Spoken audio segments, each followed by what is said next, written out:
Kumusta? Ito ang inyong lingkod, Teacher May Cruz.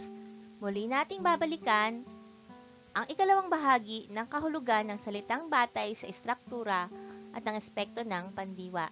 Nakahanda na ba kayo upang ipagpatuloy ang ating aralin? Mabuti! Ano nga ba ang ating napag-aralan? Noong una ay napag-aralan na natin ang tungkol sa Section 1. Ipaliwanag natin ang kahulugan ng salita habang nababago ang istruktura nito.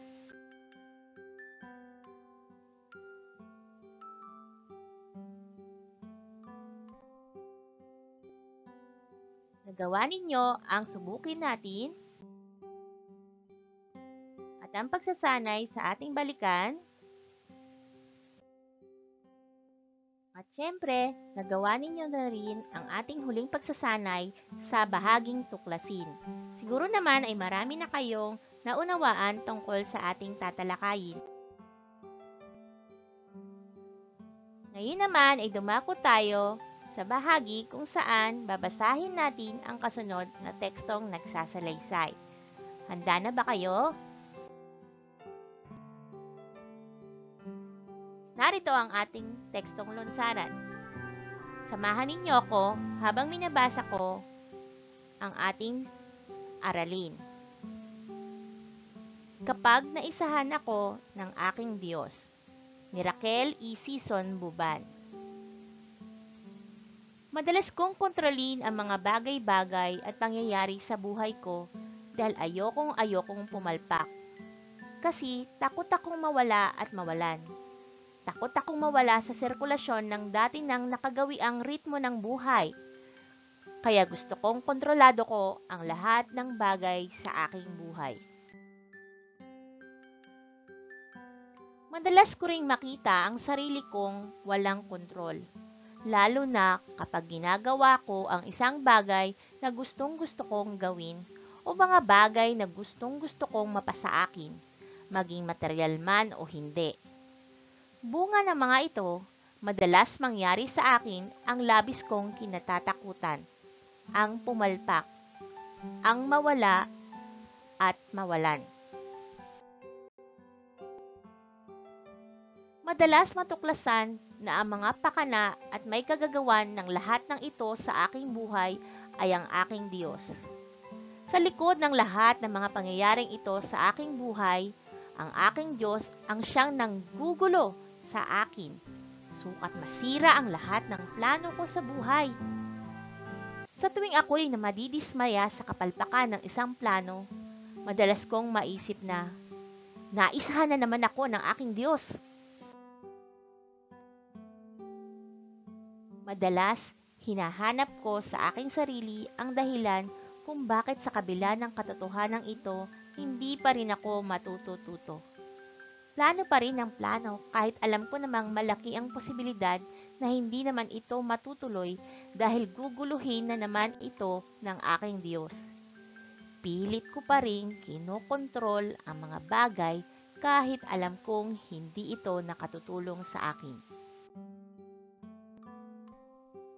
Simple lang naman ang gustong sabihin ng aking Diyos. Kailangan kong ibigay ang lahat ng aking pananalig at pag-asa sa Kanya.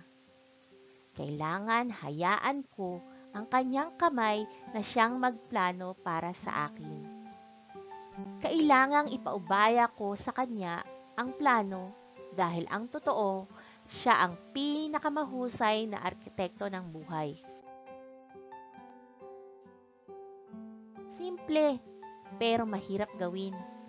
Gayunpaman, pwedeng gawin. Lalo't hahayaan ko ang aking sariling matakot sa mga dati kong kinatatakutan, ang mawala at mawalan. Ano nga kaya kung mawala ako at mawalan? Ano nga kaya kung talagang hindi ko na makilala ang aking sarili dahil maiiba ang nakagawi ang label sa akin na ikinakarangal ko? Ano nga kaya kung palpakin ako? Teka, lalo yata ako natatakot. Pero huhulihin ko ang aking sarili at paaalalahanan. Hindi naman iyan ang ibig mangyari ng aking Diyos. Hindi naman ibig ng Diyos na maging palpakin ako. Sa halip, ibig niya akong magtagumpay. Ibang definisyon nga lamang siguro ng tagumpay. Tagumpay laban sa hindi maipaliwanag na pagkahumaling sa pagkontrol. Tagumpay na sa kabila ng kabiguan ay makita ang sariling may bakas pa rin ng tagumpay. Tagumpay na kung kumawala sa diktana, nakagawi ang ritmo ng buhay. Tagumpay na bukod tanging ang aking Diyos lamang at ako ang makauunawa. Kaya madalas, iniimbitahan ko na ang Diyos na ang bulabugin ang aking buhay. Naibigan mo ba ang ating binasa? Kung ganon, masasagot mo ang mga sumusunod na tanong. Una, ano ang ginagawa ng may akda sa kanyang buhay? Kalawa, bakit niya ito ginagawa? Katlo, ano-ano ang labis niyang kinatatakutan? Kaapat, ano ang natutuhan ng may akda sa kanyang mga plano sa buhay? Bibigyan kita ng 2 minuto upang magbalik-aral at masagot ang mga sumusunod na katanungan. Maaari mong i-post ang video na ito upang isulat ang iyong sagot sa ating chat box o sa ating comment box o sa iyong sagutang papel.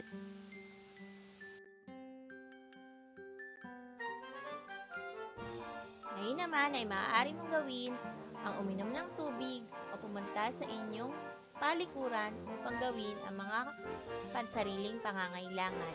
Tandaan, huwag mong kalilimutang hugasan ang iyong mga kamay dahil ang paghuhugas ng ating mga kamay sa loob ng 20 segundo lamang ay malaking tulong upang ating mapangalagaan ang ating katawan.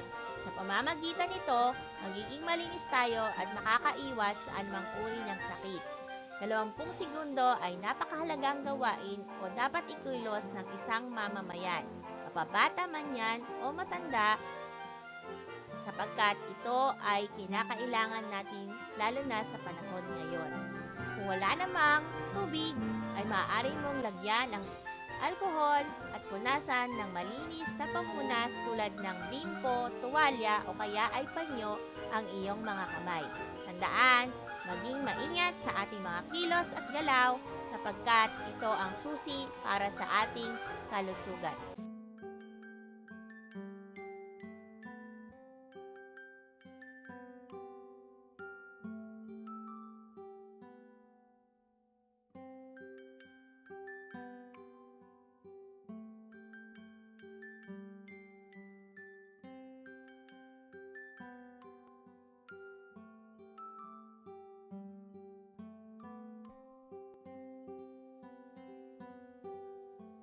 Ngayon naman ay dumako tayo sa pag-aaral kung ano ba ang kahulugan ng salitang pandiwa. Natatandaan mo pa ba? Tandaan natin, ang bahagi ng pananalitang nagsasaad ng kilos o galaw ay tinatawag nating pandiwa.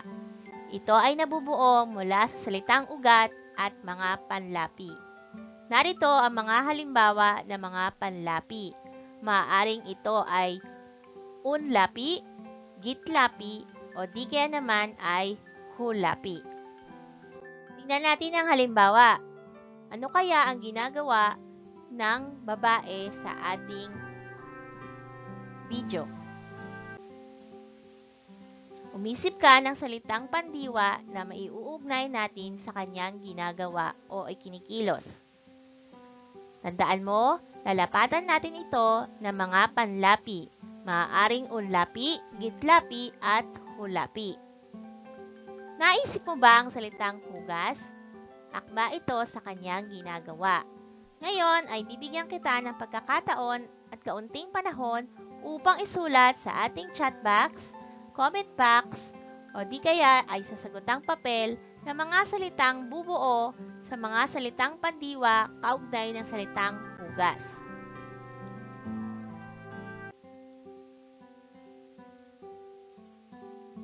Tingnan natin kung katulad din ba ng mga naisulat ko at naisip ang iyong ginawa. Naghugas, hinuhugasan, maghuhugas, at kahuhugas. Napansin mo ba ang mga titik o mga pantig na mayroong ibang kulay. Ang tawag sa kanila ay mga panlapi. Maaaring ito ay nasa unlapi, unahan, gitlapi, nasa gitna, hulapi, nasa hulihan.